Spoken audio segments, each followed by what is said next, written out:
toughness there that doesn't get talked about enough. There's a competitive spirit there that doesn't get talked about enough. I know he's very talented and has made a lot of plays for his university and his team.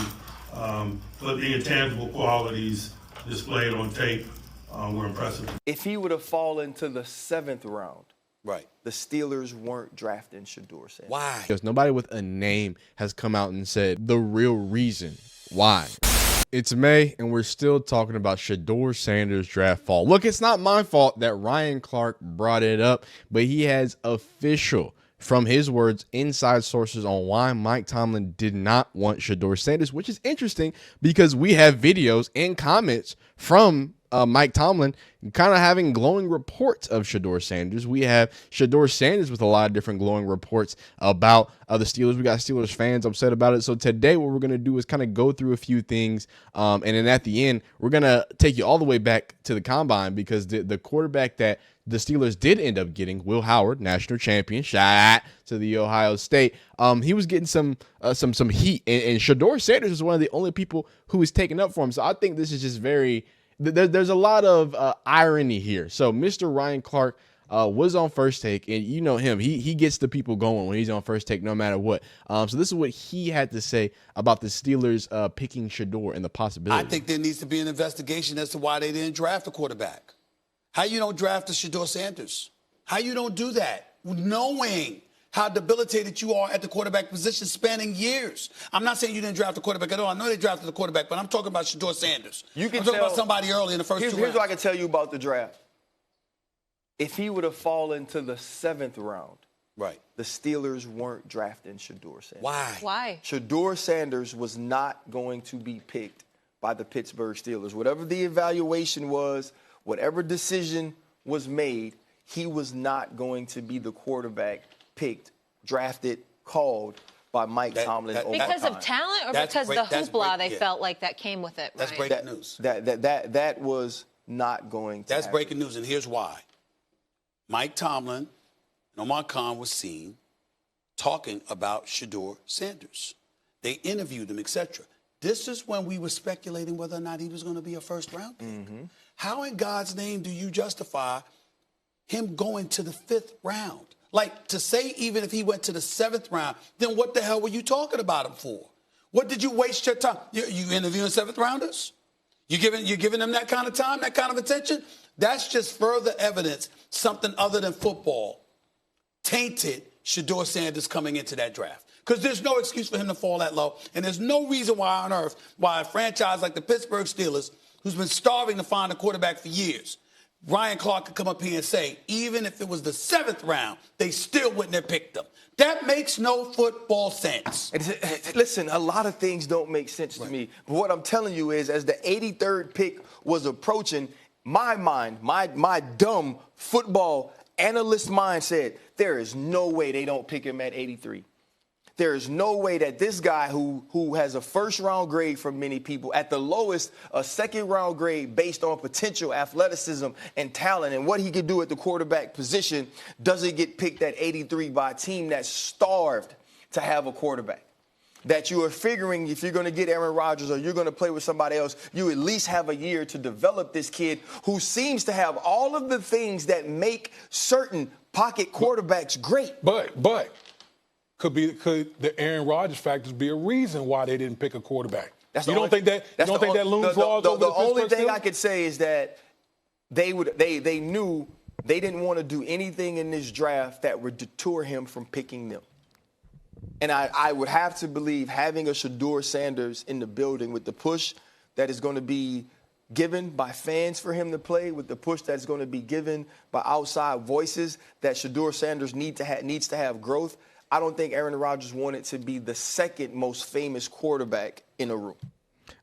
And that's a lot of presumption for Aaron Rodgers. And I know we make fun of Aaron Rodgers a lot, but would he have so much of a problem having a young guy behind him? I don't know. We do see how the fans are right now, already declaring him the starter, even though rookie minicamp has only just finished, right? But I think the more powerful conversation there that he said is that, like, it was a non-happen. Like, it was never going to happen, right?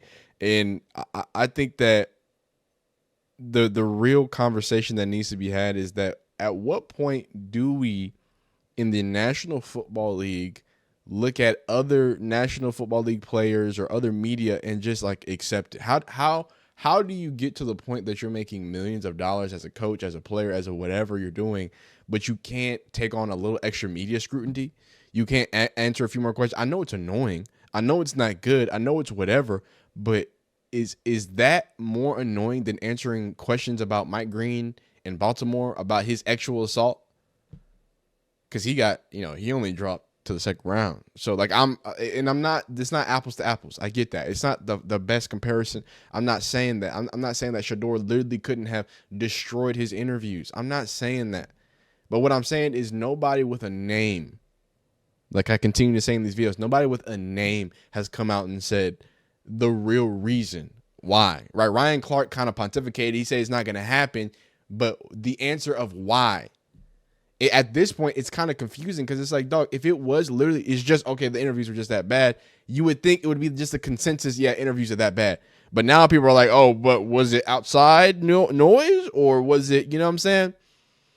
Because clearly a bad interview drops you down to the third round. You know what I'm saying?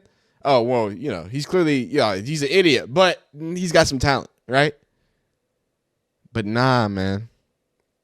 The most valuable position with accolades at the top of the level of football. I don't know. I'm confused about this one, man. I'm confused to hear this. And it gets even more confusing when you hear this from Mike Tomlin about Shedeur Sanders. I think the things that stood out were evident in this video. There's a toughness there that doesn't get talked about enough. There's a competitive spirit there that doesn't get talked about enough. I know he's very talented and has made a lot of plays for his university and his team. But the intangible qualities displayed on tape were impressive. He had positive things. There was actually another video. I literally could not find it. Y'all can go to my older videos about Mike Tomlin situation, but there was another video. I was searching high and low, could not find it of him speaking on it. But he says the similar things, right? Tough, good processor. Conversation went well. So that was an interesting conversation to hear. And I do also want to, before we go any further, I also want to take you back to Shedeur Sanders on the Steelers and patting the ball. So just to get Shedeur's perspective, April, right before the draft. I feel like you've had a long, eventful day as you're coming to me from Pittsburgh's airport. Watch all you this. Get to the facility. What is the first thing that happens? Then what? You see everything. You see everything. During my time here in Pittsburgh, I think I connected well with all the coaches, and it was real fun. Okay. What's the one takeaway you had from the time you spent with Coach Tomlin? Big T. I understand the mindset and why they win a lot. Why do they win a lot? Just how he is as a person, and just the values that the team has, and what he preaches from his staff down is similar to like my dad. Okay, if you were to give yourself like a grade on how it went, because it's kind of like a job interview, right? You want to make sure you like it, they like you. What grade would you give yourself? It was a 10. It was a 10. Hey, okay. So he came out with a 10. Hey, he got boy, Kay Adams be putting the pressure on people. Boy, she be, you know what I'm saying, twirling them eyes, showing them pearlies, having motherfuckers uncomfortable. Like, hey, chill out. You know what I'm saying, Kay? You're doing too much, Kay.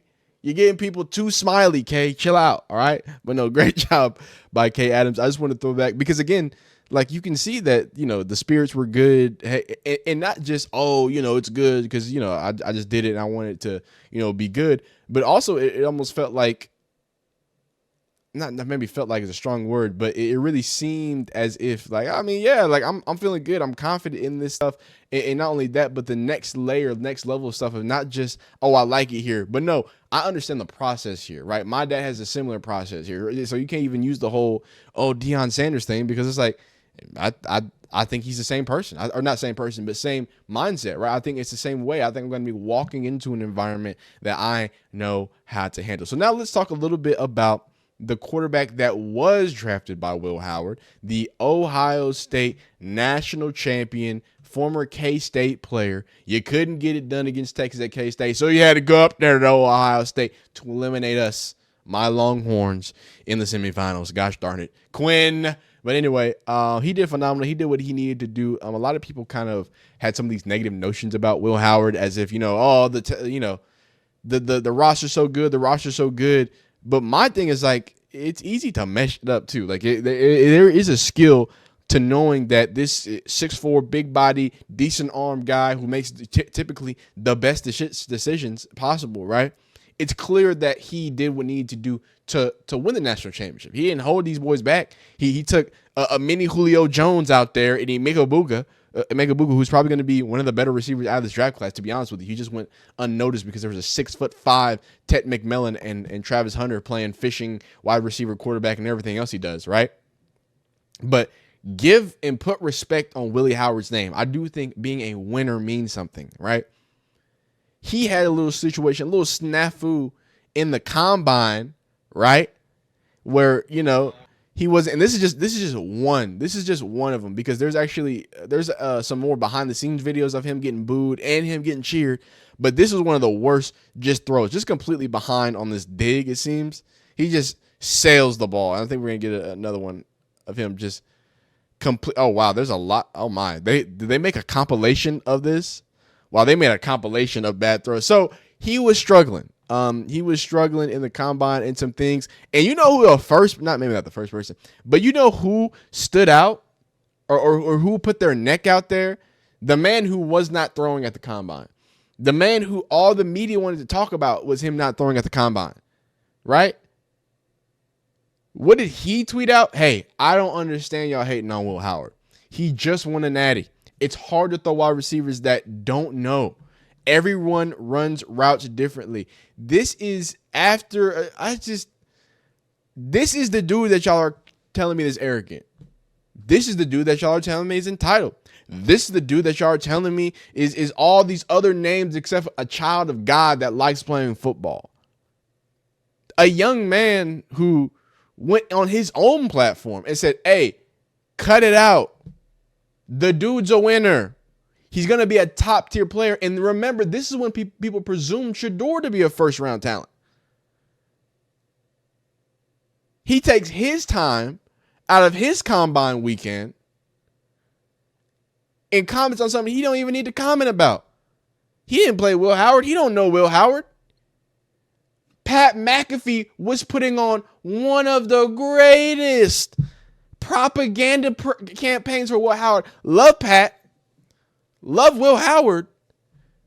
But if you're telling me that giant forehead, giant nosed AJ Hawk, Ohio State national champion, shout out to AJ Hawk, didn't have anything to do with that propaganda. If you don't think Kirk Herbstreit, Pat McAfee's best buddy in the world of media, if you don't think he had a little hand in pushing some nasty Will Howard narratives, I think you're a little naive. You might not know how media works. You might not know how narratives are built. But it was a consistent one from Pat. So he was getting boosted and all this other stuff. People were saying he's a real winner. People saying whatever. He's got the intangibles. He goes out there, has a bad day. What does Shedeur Sanders do? Hey, not even my teammate, not even my conference. Hey, stop it, guys. The kid's a dog. But that's it. So, this is also Will Howard. You know what I'm saying? He's a big summer gun, too. He's about 6'4", right? You know what I'm saying? No Big Ben or nothing, but you know what I'm saying? If you need him to get some action going, I think it's good to see. I think Steelers got themselves a nice little quarterback. I think, maybe it's not the quarterback of the future, but I think he's got him a nice little quarterback. Before we end it, we're going to end it with Ryan Clark. He started this mess, right? And this is what he has to feel. He's basically saying that Mike Tomlin is done as a Steelers head coach this year. Been in players for the last 5 years. 2020, they've been in the playoffs every year except for one. That 2020 playoff game was when they finished 12-4 and gave up 48 points to Baker Mayfield and the Cleveland Browns in a wild card playoff game. Every year since, they have not won more than they won 10-7 over the last 2 years. But that's what we're talking about here. Wild card. And the biggest piece, right, to me, Stephen A., the most telling piece about those games is the deficits that they faced in all of those playoff games. So what is that? Is that not being prepared? Is that not being talented enough? They have to find the answer. And I say this and people get mad at me. I believe that Mike Tomlin is unfireable.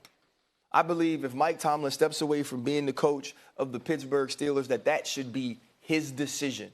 And I've said time and time again, I do believe that should be the decision he makes. I believe Mike Tomlin should coach in another organization. Mike Tomlin should be a fresh voice somewhere else, because I believe as great as a coach he is, and he's a first ballot Hall of Famer, I believe his voice has run stale there. I believe he's allowed that team to reach the highest of heights they're going to reach unless they can get a top-tier quarterback. So I'm trying to decipher what you're saying. He needs to go have his Andy Reid Kansas City run. Which I think is interesting. Shout out to Big Red out there in Kansas City. This kind of can apply when we talk about the Shedeur situation, and the fact that, even if Mike Tomlin was super high on Shedeur, even if Mike Tomlin, was a Shedeur guy, and I know he's specifically talking about in the locker room, but I mean, who's to say that doesn't mean that his voice hasn't ran stale in other places, right?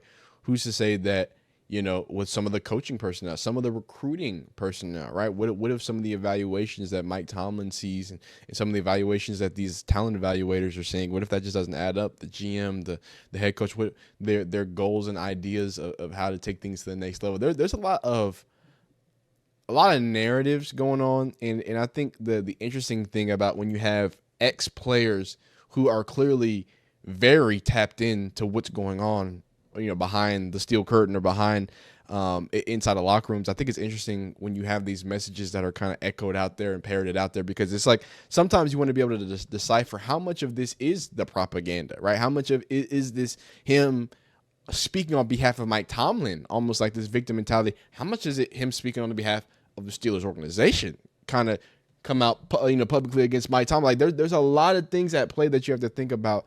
So I think it's interesting, and I think when you talk about how that plays in the fact with Shedeur, I'm going to answer my question about the whole why wouldn't a team want Shedeur around? Why wouldn't you want the extra cameras, the extra money, the extra stuff when you have dysfunction? Which it seems like I think the Steelers are going to have a dysfunctional year. I'm sorry, Steelers fans, but especially if y'all don't get Aaron Rodgers, you trade away George Pickens, right? It's going to be a lot of looking and searching for where the value is, who the guy is in a multitude of different places. So I think that might shine a light on some other dysfunctions in the organization. But if you're a Steelers fan, let me know. I'm saying if you're a Shedeur fan, which I think a lot of y'all are, let me know down below in the comments. Let me know your football team is, college or NFL. Otherwise, man, in the season, we're going to be doing reactions of all the Colorado players' games, regular NFL games. I'm gonna sneak in my Texans in there if I can. Sneak in a Texas football players, J-Don Blue out there in the Dallas Cowboys. We're going to keep things college football even as we watch the NFL, if that makes sense. So we're going to watch the NFL and review it, but through the lens of college football. We're going to watch for Quinn Ewers. We're going to watch for Jalen Milroe. We're going to watch for, obviously the Colorado guys, Travis Hunter, right? Jimmy Horns and all those phenomenal stories from the college world. So let me know down below if there's anything else that you want me to cover, anything in particular you want me to watch. I cannot thank y'all enough for the support. Cannot thank y'all enough, all the new subscribers, the comments. I'm gonna have a separate video responding to comments. There's just so many comments. So I'm gonna just read y'all's comments and have it in video. So comment if you want me to read that. Again, thank y'all so much. Y'all the best in the nation. Y'all are great, but you already knew you were great. Like the video if you like it. Dislike if you don't like it. Subscribe if you enjoy football content of all shapes and sizes, man. We'll see you next time.